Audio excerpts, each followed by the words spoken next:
The classroom smelled like recycled air and alien bodies.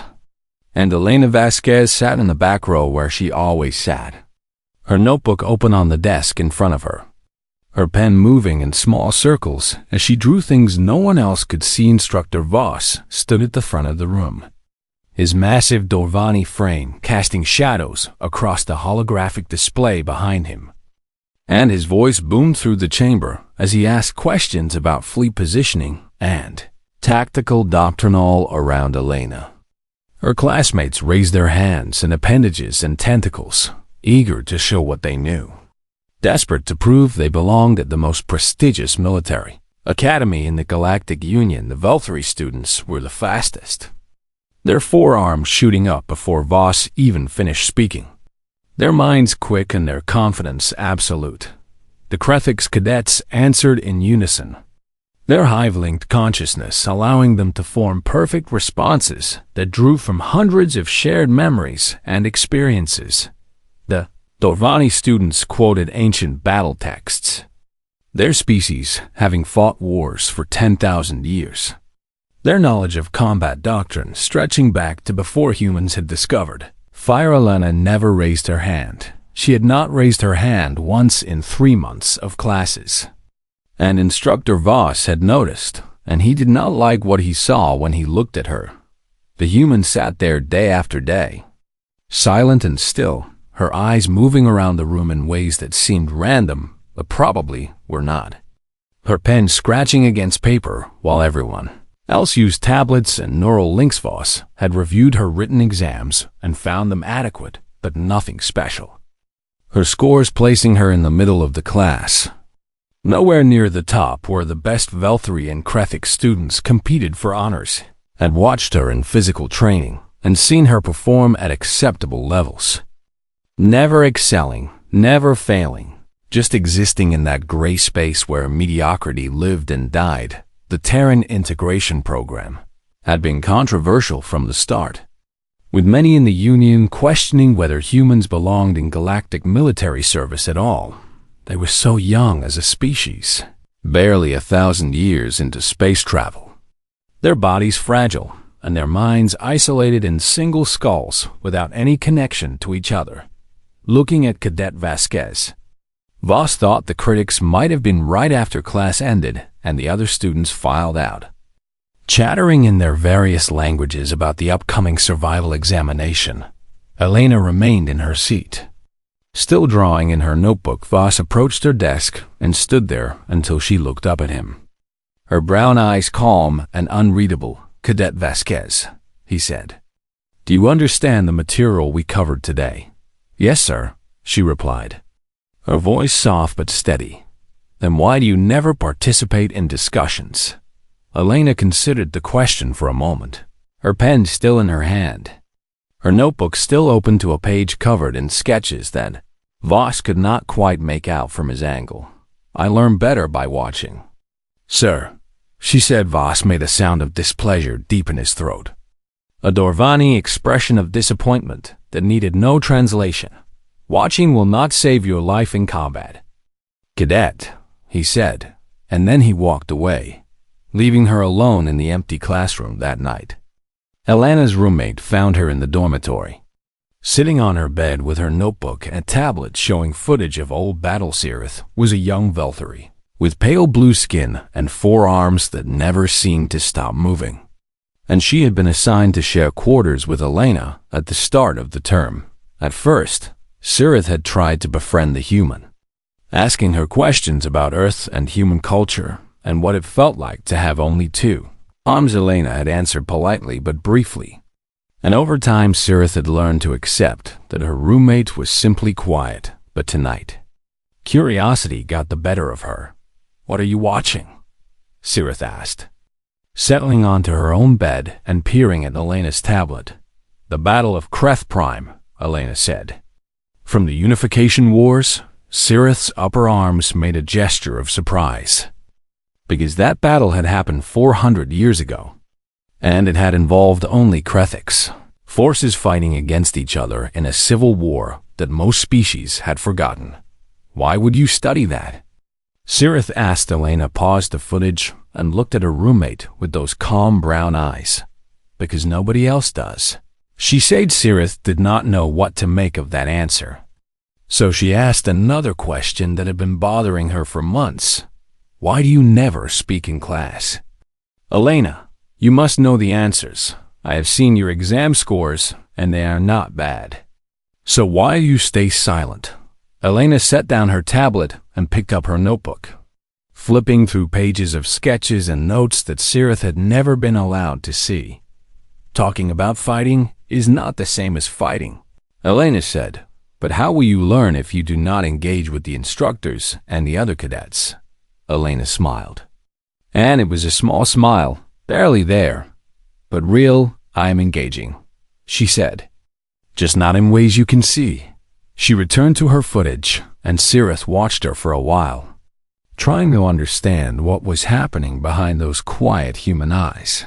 The tablet showed Krethik's warriors moving in perfect coordination, their hive minds allowing them to function as a single organism.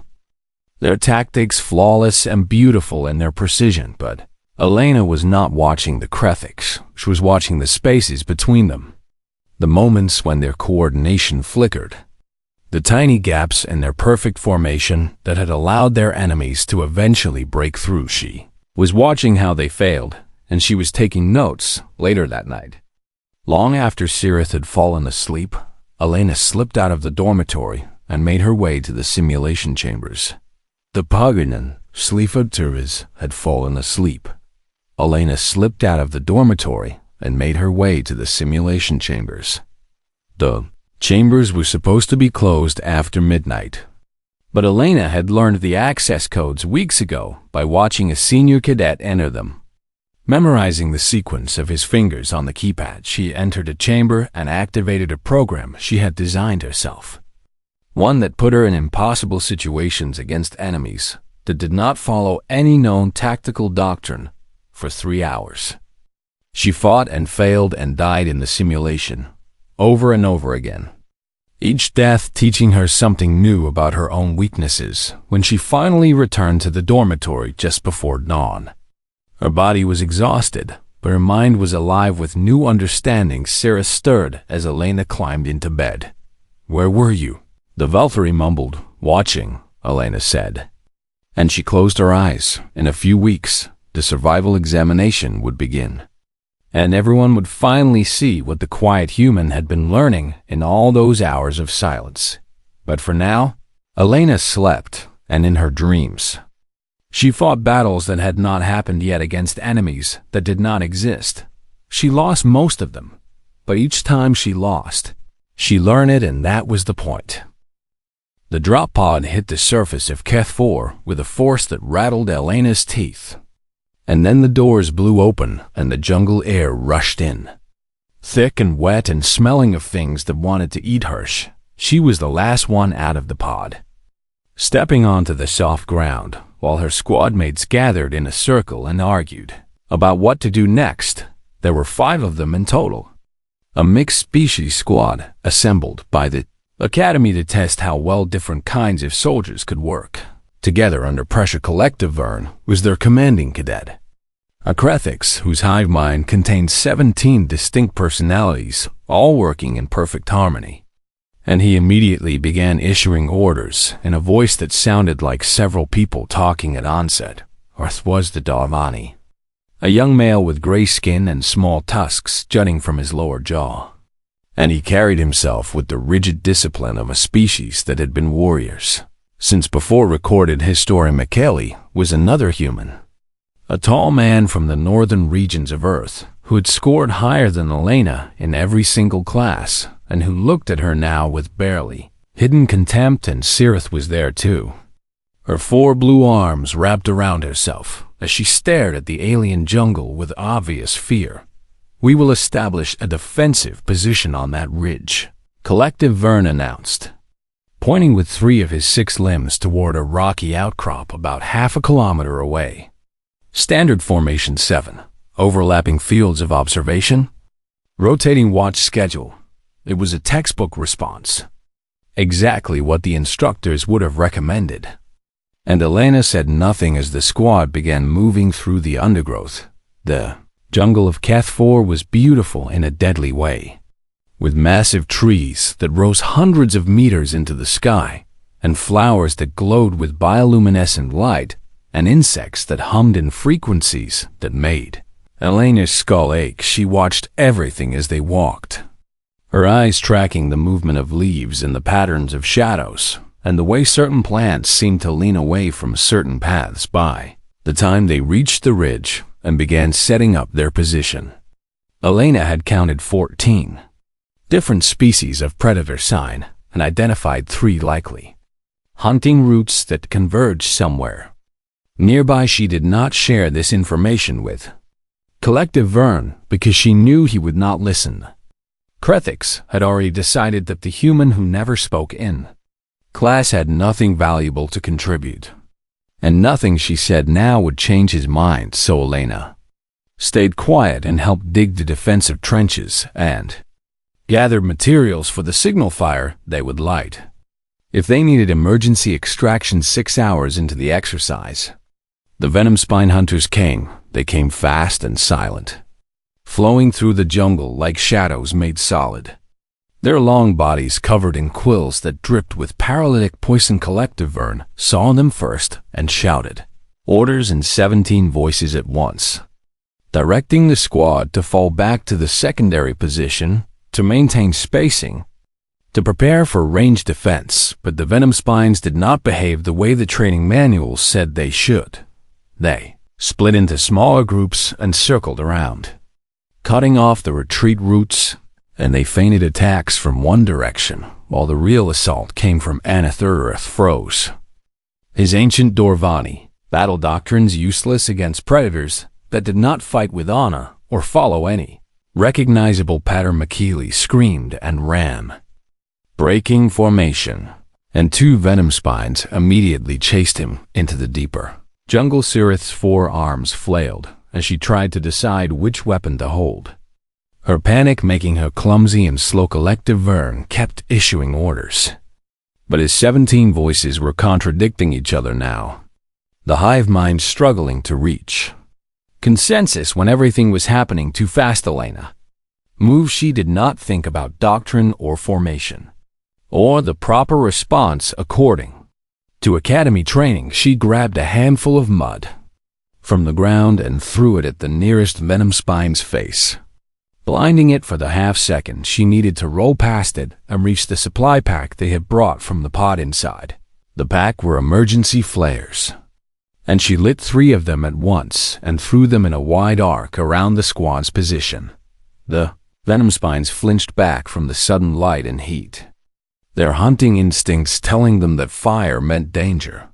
And that gave Elena the time she needed. She grabbed a fallen branch and jammed it into the soft ground at an angle, creating a crude stake, and then she did it again and again, building a rough barrier that would not stop the predators, but would slow them down and channel their approach. Move, she shouted at Sirith, grabbing her roommate's arm and pulling her toward a gap between 2 massive tree roots. Get in there and stay down, Sirith obeyed, too scared to argue. And Elena turned back to face the Venom Spines. There were 7 of them circling the position now, their quills rattling as they communicated with each other in sounds too low for most species to hear.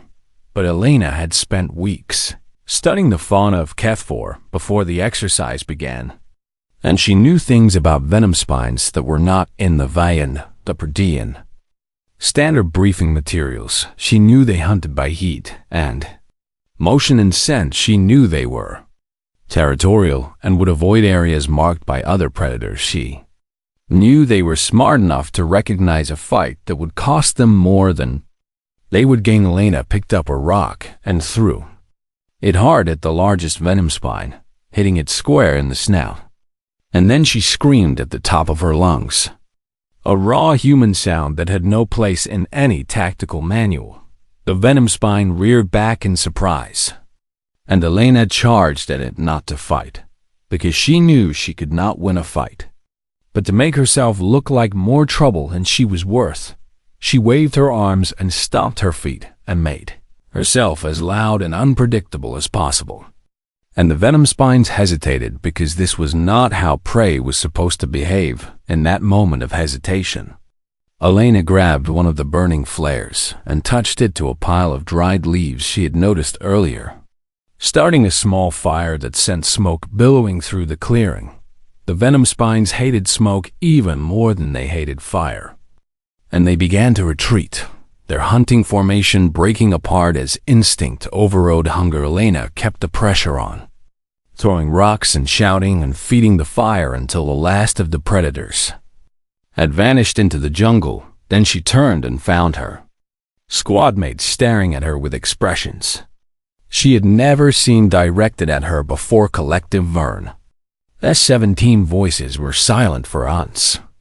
Looked like someone had struck him across the face. Aerith crawled out from between the tree roots and stood there with all four arms hanging limp at her sides. How? Collective Vern finally asked. How did you know to do that? Elena wiped mud and sweat from her face and tried to slow her breathing. I watched, she said. I watched how the insects moved and how the plants grew and how the wind carried scent. And I knew the predators would be part of the same system. And I knew the system could be disrupted. That is not in any training manual, Tara said. No, Elena agreed. It is not. She walked over to check on Cirith, leaving her squad mates to think about what they had just witnessed somewhere in the jungle. Michele was still running, and they would need to find him before something else did. But for now, in this moment, Elena allowed herself to feel something like satisfaction. She had not talked about fighting. She had fought, and she had survived. The incursion 80 months after the survival exercise on Keth 4. Lieutenant Elena Vasquez stood on the observation deck of Thessaly 7 and watched the stars burn. Hollow had come without warning, emerging from the void between galaxies in ships that looked like they had been grown rather than built. Their surfaces covered in patterns that hurt to look at directly. They were a machine intelligence older than any civilization in the Galactic Union, and they had not been seen in this region of space for 600 years now. They were here, and they were hungry. The first wave of Union defenders had lasted 11 minutes before being completely destroyed. Their Fleet A is unable to compete with enemies that could run millions of tactical simulations per second. Second wave had tried a different approach, using Krethik's hive mind coordination to overwhelm the Hollow with complexity. But the machines had already modeled every possible hive tactic and developed counters for all of them. The third wave had not launched yet because there was no one left to command. If Thessaly 7 was dying around Elena as she ran through corridors filled with smoke and screaming. Orbital Station had been a secondary target, hit by a fragment of the Hollow fleet while the main force pushed deeper into Union space. But even a fragment was enough to tear through the Academy's defenses like they were made of paper. Elena had been in the tactical center when the first boarding pods punched through the station's hull, and she had watched Senior Instructor Voss die trying to protect a group of cadets from the machine soldiers that poured through the breach. The Hollow soldiers were nightmares made metal, humanoid in shape but wrong in every proportion. Their limbs too long and their movements too smooth. Like they had studied organic life and decided to mock it. They did not speak or threaten or demand surrender. They simply killed everything they found. Elena had grabbed the surviving cadets and fled through maintenance tunnels, using routes she had memorized during her years of late-night wandering through the station. And now she found herself in command of 47 young soldiers who looked at her with desperate hope in their eyes. Lieutenant, said a Volthari cadet named Korath. What do we do? Elena did not answer immediately. She was thinking, running scenarios in her mind, trying to find a pattern in the chaos that surrounded them. The Hollow were perfect.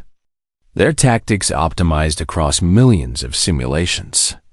Their coordination flawless. Their weapons devastating any conventional defense would fail any standard. Tactical response had already been predicted and countered. The Academy had taught these cadets to fight with doctrine and discipline and coordination. But the Hollow had already beaten all of those things, so Elena decided to throw them away. "We are going to make this ugly," she said. The cadets looked at her in confusion. But there was no time to explain. Elena led them deeper into the station, away from the main corridors where the Hollow were methodically slaughtering everyone they found, and into the infrastructure sections where the power systems and life support machinery lived. "You," she said, pointing to a Krethix cadet, "can your collective interface with the station's power grid?" "Yes." "Lieutenant, but what do you want me to do?" "I want you to make it unstable. Not enough to blow us up, but enough to cause fluctuations. Random power surges and outages throughout the station." The cadet looked horrified. "That goes against every safety protocol." "Yes," Elena agreed. "Do it anyway." She turned to a group of Darvani cadets who were clutching weapons they barely knew how to use. "I need you to find every fire suppression system on this level and disable the safeties. Then trigger them manually when I give the signal." "But Lieutenant, that will flood the corridors with foam." "I know." She kept issuing orders, each one stranger than the last, each one violating some fundamental principle of military doctrine or station operations. She told the Velthari cadets to remove panels from the walls and use them as makeshift barriers.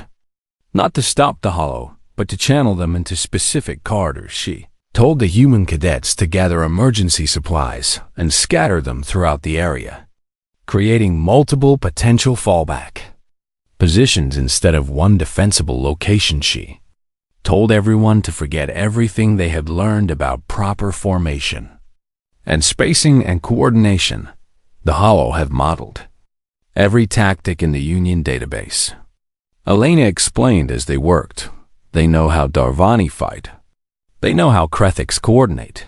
They know how Velthari move. And they know how to beat all of it. She picked up a piece of debris from the floor and turned it over in her hands. But they have never seen a fight that has no tactics. A battle with no pattern. A defense that makes no sense. The first Hollow soldiers found them 20 minutes later, flowing through the corridors with their terrible grace. Their sensors scanning for targets, they found chaos instead.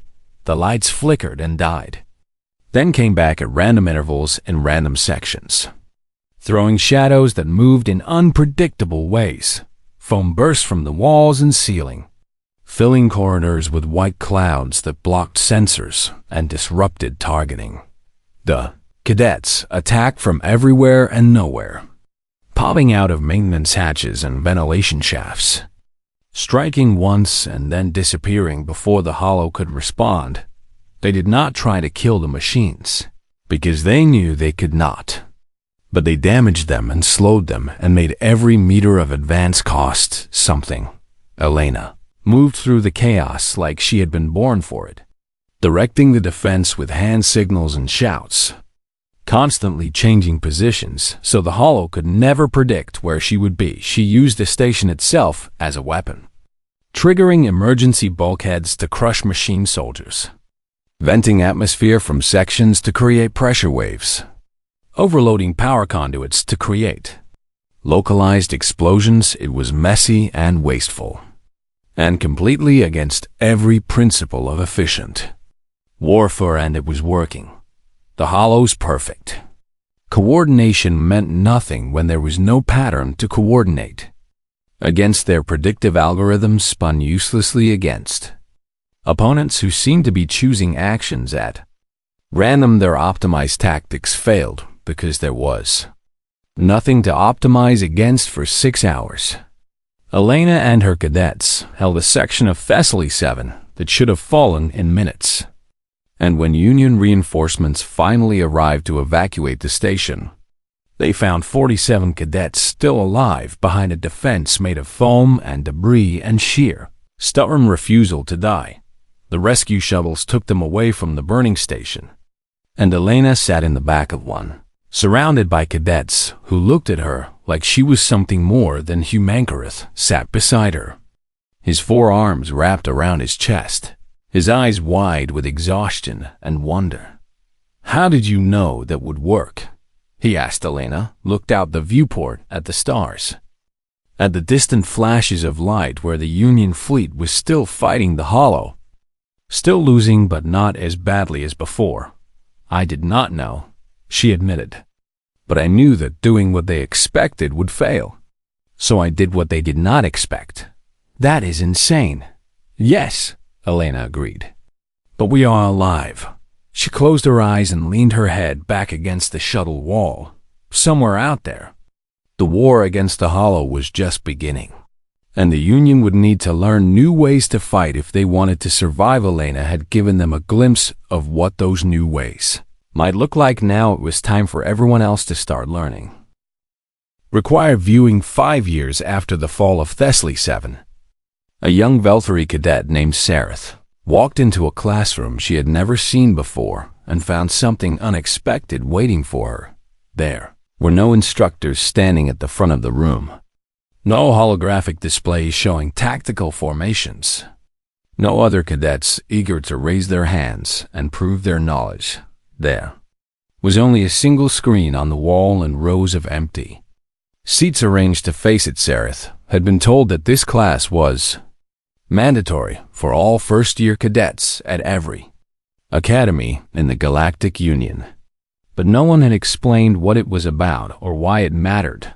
She took a seat in the back row, the same seat her grandmother Sareth had once told her about in stories of her own time at the academy.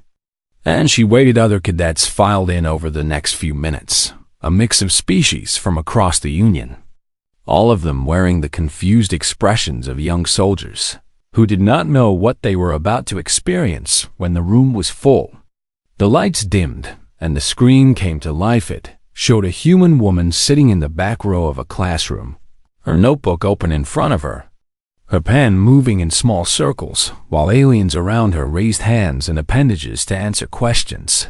The woman never spoke, never volunteered, never drew attention to herself. She just watched the cadets in the room, glanced at each other, wondering why they were being shown footage of someone who appeared to be doing nothing. But then the perspective shifted, and they saw what the woman was seeing. They saw her eyes tracking the movements of every other cadet, noting how they held their bodies, how they responded to questions, what made them hesitate and what made them confident. They saw her notebook, filled not with lecture notes, but with detailed observations about the strengths and weaknesses of every species in the room. They saw her staying late in the simulation chambers, fighting and dying, and learning from every failure. The footage continued for hours, showing the woman's silent journey through the academy, her secret training, her careful preparation for battles that had not happened yet. Sareth found herself leaning forward in her seat. Unable to look away, she watched the survival exercise on Keth 4, where the silent cadet suddenly exploded into action, using techniques that seemed to come from everywhere and nowhere at once. She watched the debrief, where senior instructors struggled to understand how a single human mind could contain so much knowledge and apply it so quickly. She watched the defense of Thessaly 7, where 47 cadets survived against impossible odds because one woman had taught them to fight ugly, to embrace chaos, to become unpredictable. And she watched the years that followed, as that woman rose through the ranks and trained others and developed new doctrines that helped the Union push back against the Hollow. The footage ended, and the lights came up, and Sareth realized that she had been holding her breath. Words appeared on the screen, and she read them aloud without meaning to. "The enemy will model your doctrine. They will anticipate your coordination. They will optimize against your strengths. They cannot model what has never been done before. They cannot anticipate a mind that refuses to stop adapting. Be unpredictable. Be persistent. Be human." A door opened at the front of the room, and an instructor walked in. She was old now, her hair gone gray, her face lined with decades of war and responsibility. But Sareth recognized her immediately from the footage she had just watched. Admiral Elena Vasquez stood before the new generation of cadets and looked at them with eyes that still held that same quiet intensity, that same patient watchfulness that had defined her from the beginning. "This course has no exams," she said, her voice soft but carrying to every corner of the room. "There are no questions to answer, no hands to raise, no grades to earn." She walked slowly along the front row, meeting the eyes of each cadet in turn. "You are here to learn how to think when thinking seems impossible, how to adapt when every option has been eliminated, how to find solutions that no one else can see because no one else has ever looked." She stopped and turned to face them all. The Hollow are still out there, and they are still learning, and someday they will have modeled everything we have done in this war and develop counters for all of it. Her eyes found Sareth in the back row, and for a moment it felt like the Admiral was looking directly at her. "When that day comes, we will need soldiers who can do what I did, not because they learned it from a manual or a training program, but because they learned it from watching and thinking and failing and adapting." She smiled. That same small smile that Sareth's grandmother had described in so many stories. "You are here to learn how to be human," the Admiral said. "Even those of you who are not." The cadets looked at each other, and Sareth could see understanding beginning to dawn on their faces. This was not a class about tactics or weapons or formations. This was a class about becoming something that could not be predicted, something that could not be modeled, something that would keep fighting long after every logical analysis said it should give up. Sareth thought about her grandmother, who had survived Keth 4 because a quiet human cadet had refused to die by the rules. She thought about her parents, who had fought in the Battle of Keleth Prime using tactics developed from the Vasquez Doctrine. She thought about herself, sitting in the back row just like the Admiral had once sat, watching everything and saying nothing. The Admiral turned to leave, but Sareth raised one of her 4 hands before she could stop herself. "Admiral," she called out, "I have a question." Elena Vasquez paused at the door and looked back, and there was something like recognition in her eyes. "Yes, Cadet, the footage we just watched, the part where you never raised your hand in class. My grandmother told me stories about that. She said you were learning by watching, but she never understood exactly what you were watching for." Sareth lowered her hand and met the Admiral's gaze. "What were you looking for all those years ago?" Elena was quiet for a long moment, and the entire room held its breath. "I was looking for the moment," she finally said. "The moment when someone would ask that question." She nodded to Sareth with something that might have been approval. Class dismissed. The Admiral walked out, and the cadets began to file out after her, talking quietly among themselves about what they had seen and heard. But Sareth remained in her seat for a while longer, thinking about silence and watching and the power of a single mind that refuses to stop adapting somewhere in the galaxy.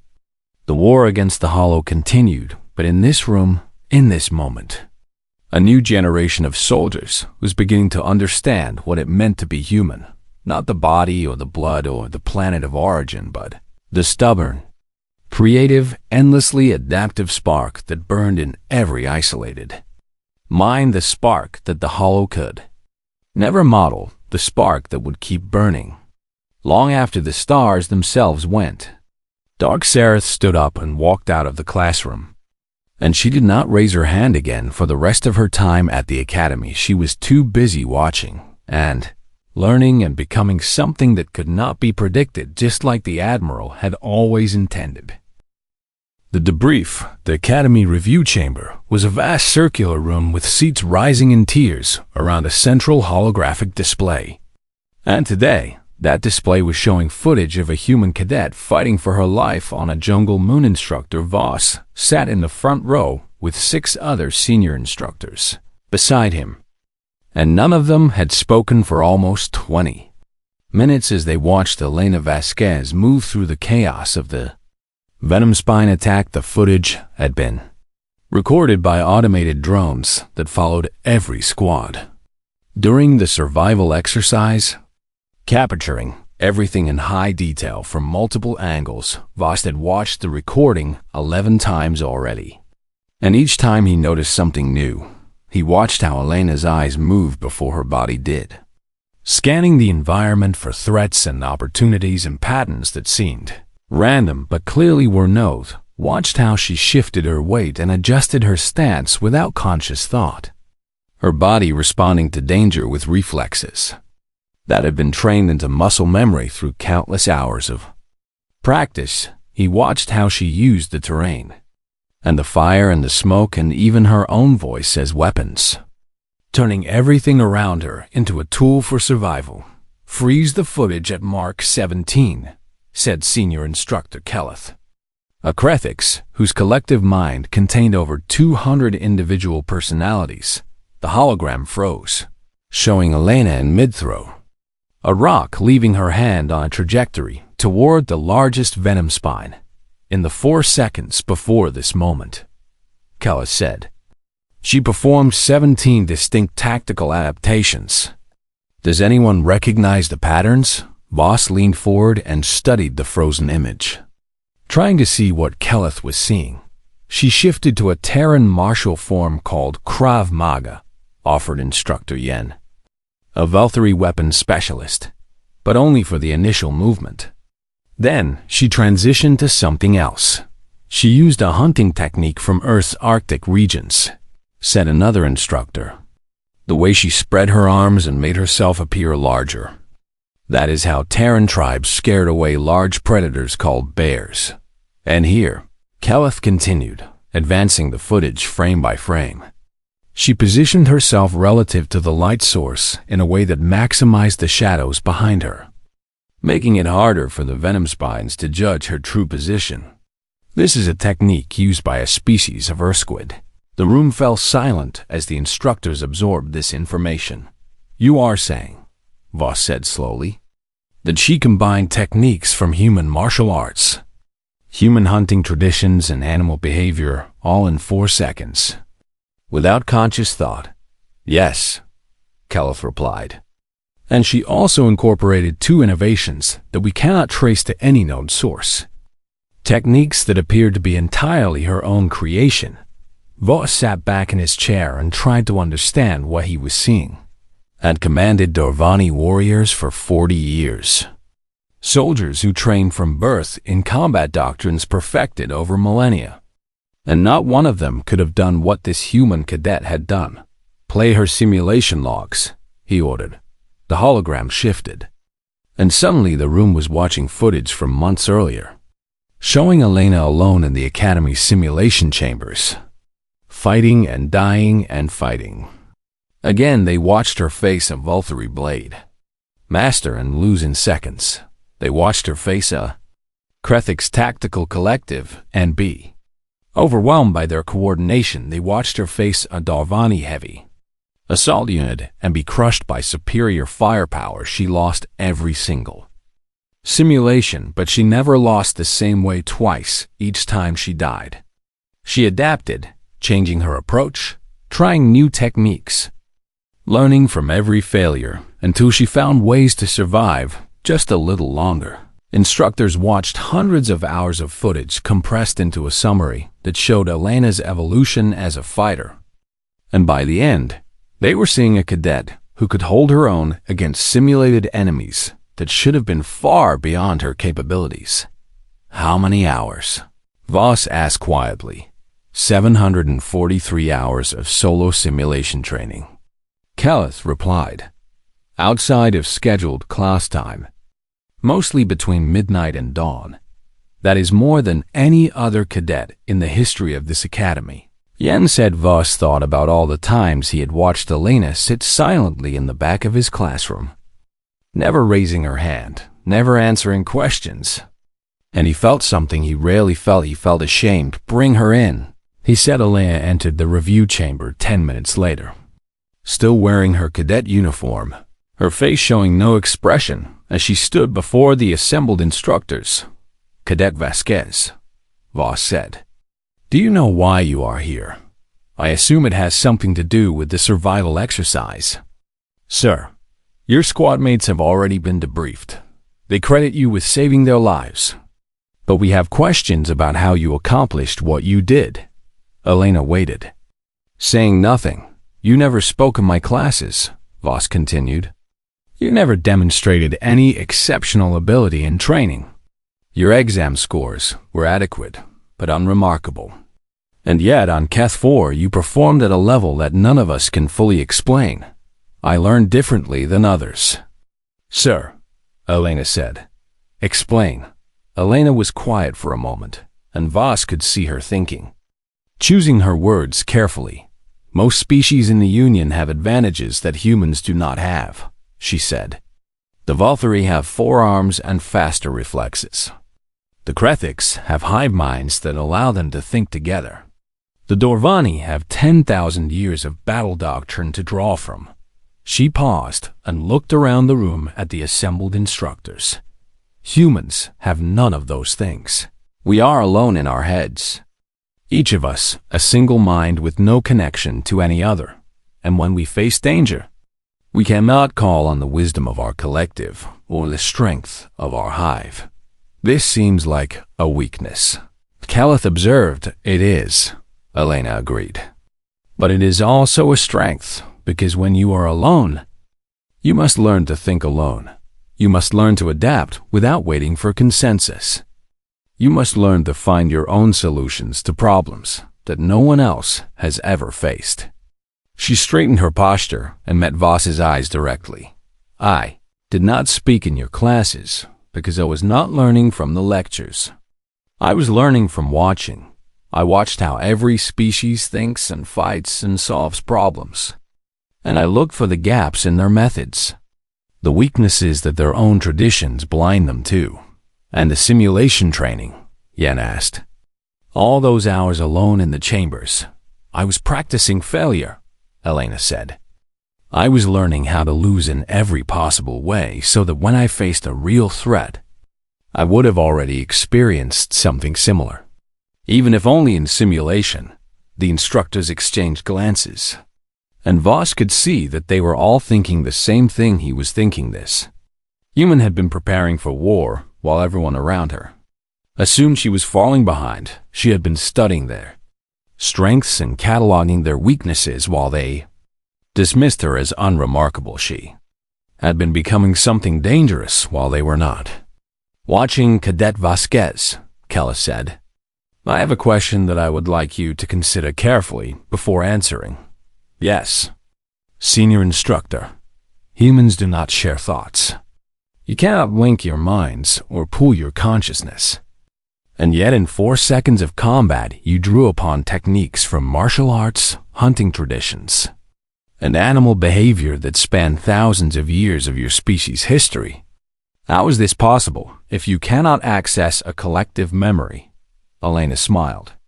And it was the same small smile she had shown Cirith all those months ago.